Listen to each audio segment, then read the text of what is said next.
I pozdrav svima ljudi, ovdje je VikiGilbert i danas ću vas naučiti kako brže slagati cross i da se naučite slagati cross oko 3 ili 2 sekunde i tako možete postati sub 20 kao što sam i ja.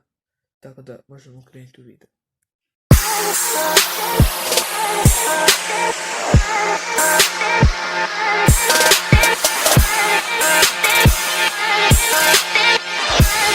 Dobro, znači prvo ćemo promiješati kocku.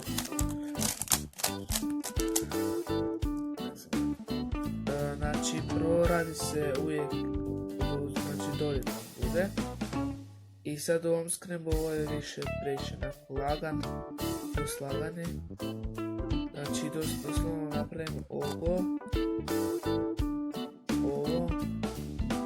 I onda se spustim U2,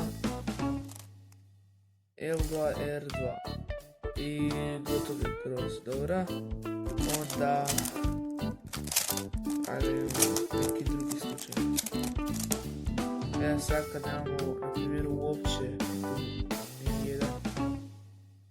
jednu sredinu, odnosno edge, jedan bar. Znači, vidim ovaj dio i ovaj dio.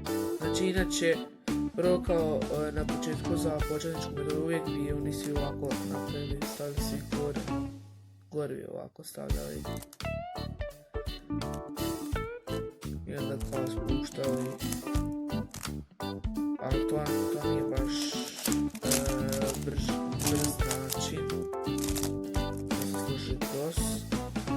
Znači, evo tu sad vidimo ovo, mogu spustiti i onda ovo spustim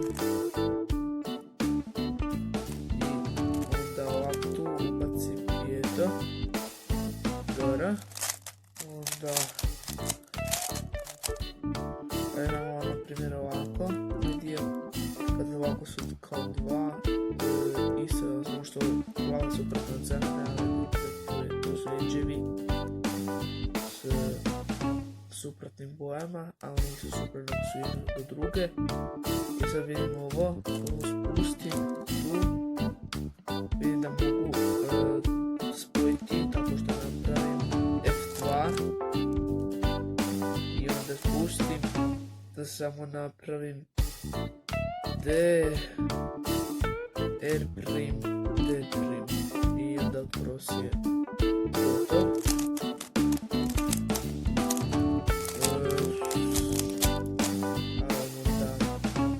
Imate sad s ovim, samo što sad puno drugačije, sad mogu napraviti prvo ovo.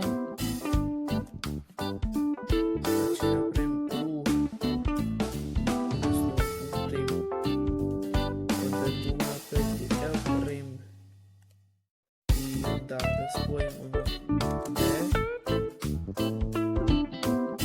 i onda do. Onda imamo sada tu glavu koju možemo ovako baciti. Sada sam ovako F2, L i F2 i onda cross je gotov.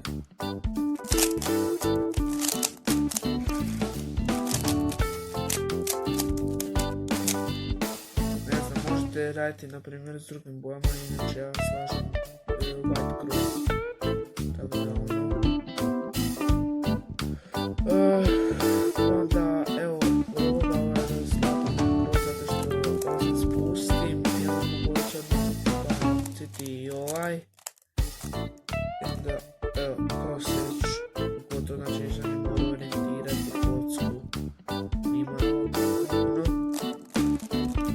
I mislim da ima samo još jedan case slaganja advanced crossa, da ovaj izvak spojeno i dosta je lagan zato što kad imate ovako, znači tu je jedan spojen i tu možete ovako tu napravite U,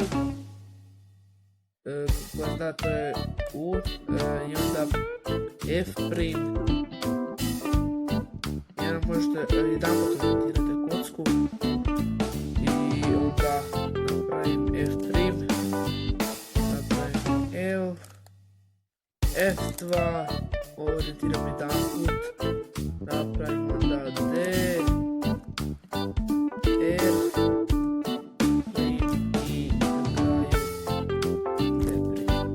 I ja tako sam složio bijeli križ ili white cross. I to je to za ovaj video i ja.